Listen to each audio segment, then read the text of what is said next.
Hey, good morning, everybody. Hope everybody's well. Happy Wednesday. Hope everyone's having a great week. Thanksgiving weekend for those that are in North or those that are in America. Always a good time to give thanks. Thanksgiving, maybe we could talk about this tomorrow. Thanksgiving actually was a holiday intended to give thanks to God. Some good American history. Abraham Lincoln.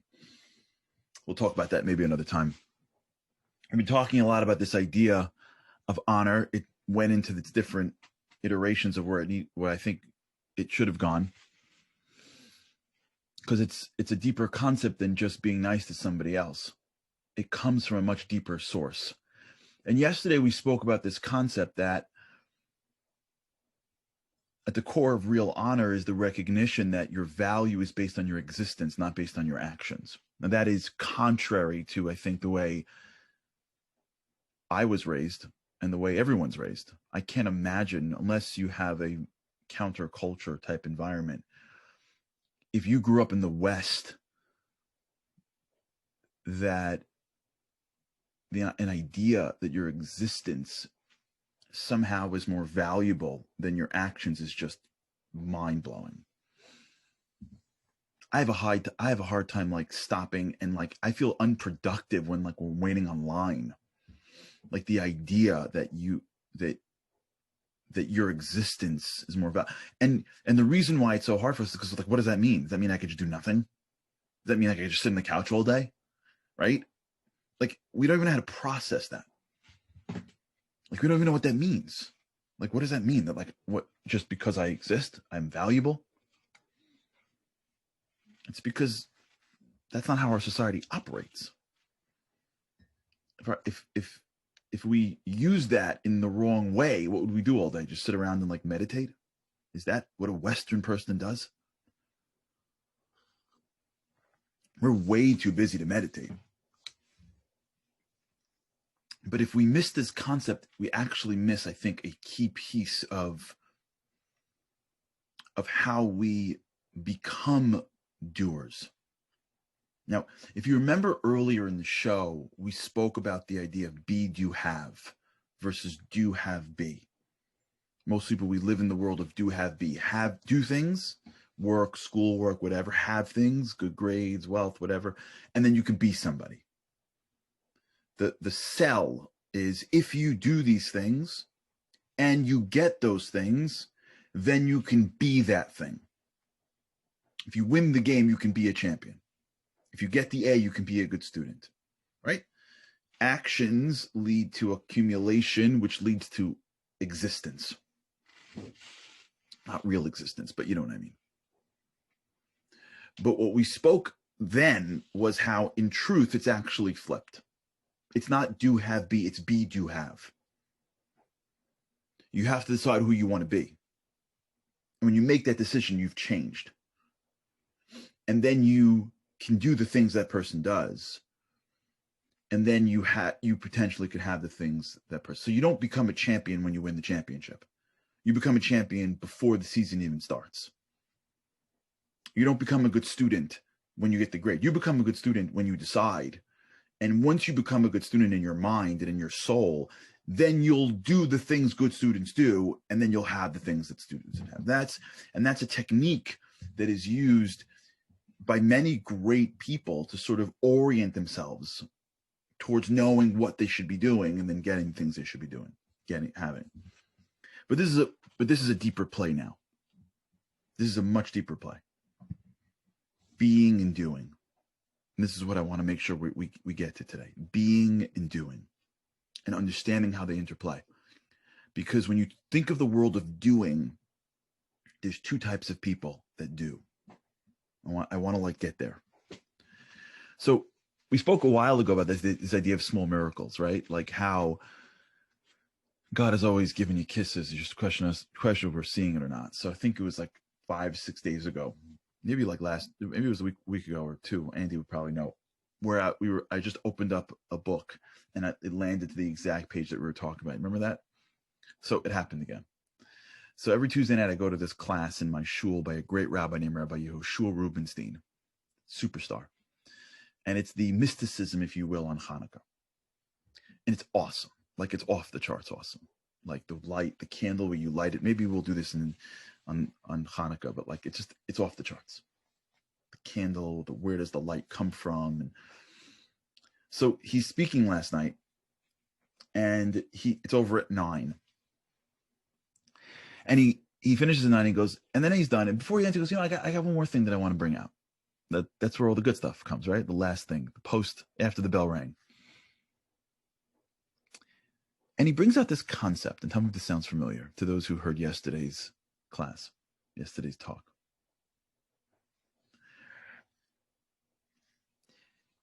We have an obligation on Hanukkah, and this is for everybody, Jewish, non-Jewish, doesn't matter. It's a concept. So stick with me. We have an obligation on Hanukkah to say thank you. The whole essence of the holiday is a thankful holiday.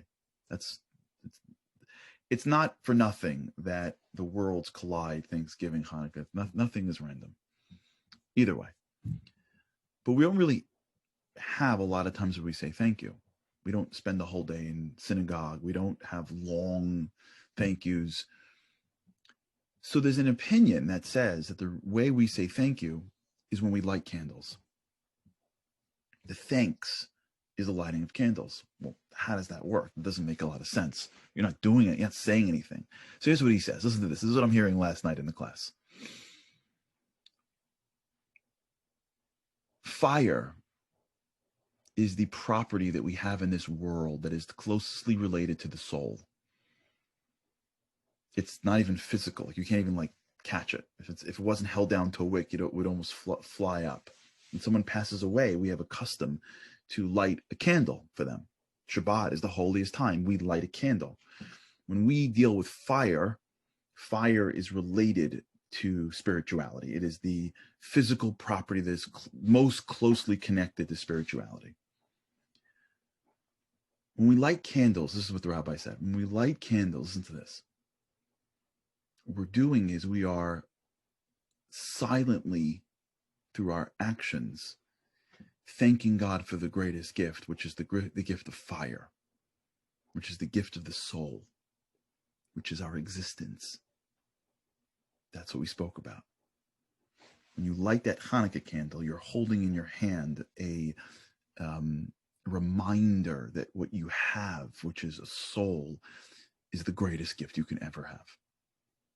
And it's so great that you can't even say thank you. It's too big for a thank you. It's too intimate, if you will, for words. So it's a silent thank you in just holding that candle. And when you light it to another candle, which is what the Hanukkah menorah is all about, what you're doing is you are giving God the greatest thanks, which is, I'm going to take the existence that you gave me and share it and increase the fire. And I just couldn't believe he was saying that, because this is what we did yesterday, but it really began. And then I, jumped in and shared what we were doing, and we started talking about it, and it became sort of the entire end of that class was what we're doing on the boost and that whole thing in Hanukkah. It was awesome. And what came out of that discussion is sort of where we are, which is the following. We all have to do things in life. But what is the source of our doing? Why do I do something? Why do I work? And why do I do whatever I do? So let's leave out leisure and just the stuff that I have to, or why am I doing it for? So there is a part of us that doesn't believe that we are valuable in ourselves.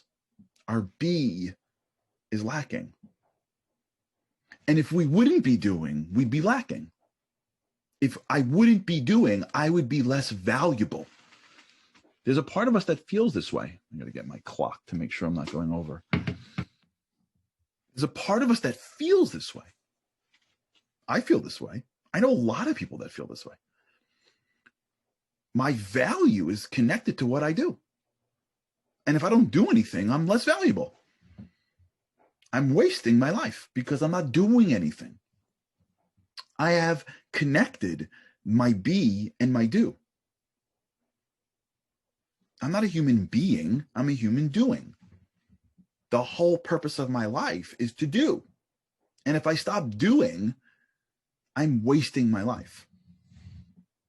And it goes further. If I don't do in certain areas, I feel less valuable in those areas. So if I have this profession, but in my family, I'm not this profession, I feel less valuable because that's the doing that's respected. If I go to a school and I am not as capable as the next person, scholastically, academically, I could be getting involved in every program, right? I could be, the head of every club. The end of the day, if that school says that's sweet and nice, like, pats you on the head and goes, yeah, but like, what'd you get in science and math? So my doing is less valuable. And when I walk into a company, the person who's doing what's going on in the corner office is much more valuable than the person who's doing what's taking place in the factory line. My do is where my value lies. And it's how we're all raised. I mean, like, let's just call it what it is. It's like this obsession to find out what you want to be when you grow up. Even the words we use when we tell our kids, what do you want to be when you grow up? You know what that really means in English? What do you want to do when you grow up? You see how it even comes, what do you want to be? What do you want to do? No, I know what you want to, I don't care what you want to be. What do you want to do? Oh, you want to be a lawyer? Okay. That's not what you want to be. Your job isn't what you are. Your job is what you do. And this is a big deal because people that actually buy this and live this way, when that changes on them, they're in a tough spot. I know people that are in the later part of their careers, and because of a business downturn or COVID or the market, their jobs are changed and they can't even function. They can't function not because they're not super talented. It's because they're a lawyer and they got fired from their law firm. They can't do anything else because being a lawyer is who they are. They've tied the be and the do together.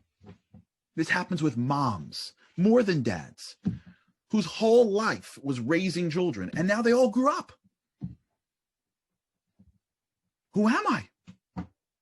Now, being a mom is a bajillion times more important than being a lawyer, between me and you. I'm a lawyer. What my wife does, I find to be much more inherently valuable.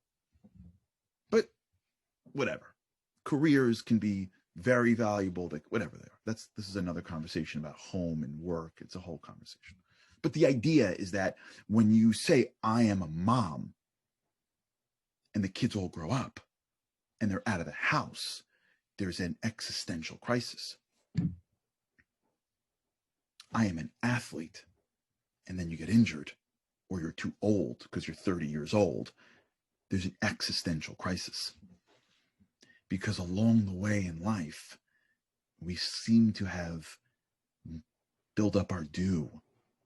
So even when we're doing, now follow this, even when we're doing, we're not really doing to do, we're really doing to be.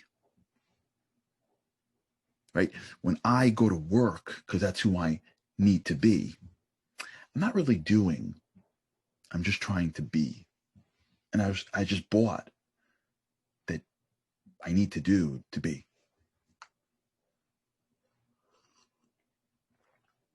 So what I do is really filling me up from an existential perspective. I'm trying to fill a pit that can never be filled, because since my pit is filled with the soul, whatever I can do in this world will never fill up my soul, and I'll never feel fully satisfied. But the minute I realize that who I am is inherently and infinitely valuable, I'm holding the candle. And I really believe that. Now, here's the difference. This I got from a famous rabbi named Rabbi Noah Weinberg. Rabbi Noah Weinberg was the founder of Aish HaTorah. he said, I once had 10 hours, 1, 2, 3, 6 hours alone with him. It was incredible. It was the end of his life. 6 hours alone with Noah Weinberg. It changed my life. And I heard him say it to me.